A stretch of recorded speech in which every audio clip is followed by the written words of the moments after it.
Hello again, ladies and gentlemen. I'm Joe Hendy, the Android Authority app guy. So who owned a Dreamcast? No one? Bueller? Well, I sure did, and one of the best games for it was Crazy Taxi. Sega has now brought that game to Android, and we're going to take a closer look at it.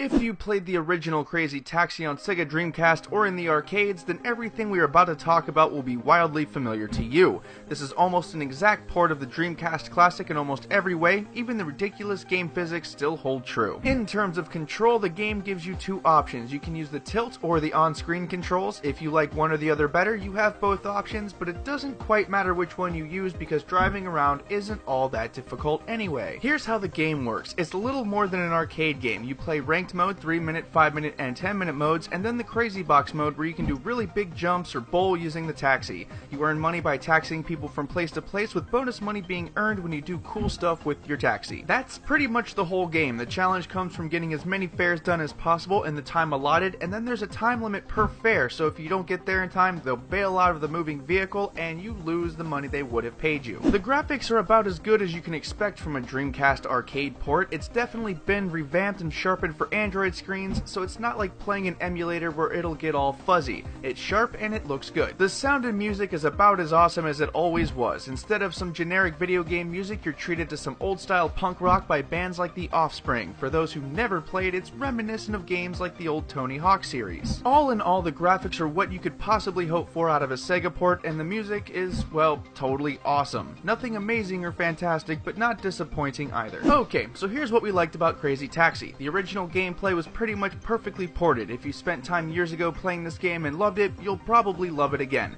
Thankfully, Sega understood what makes the game great to begin with and kept all of those elements. The music in this game is awesome if you're into that sort of music. The graphics aren't bad either, considering what Crazy Taxi is and where it came from. It won't win any awards, but you can definitely tell what's going on, and it's definitely enjoyable. It's a simple game. There isn't much to learn aside from the controls. Once you get those down, the game is really easy to play, so there's no ridiculous learning curve, and it's not really difficult to begin with.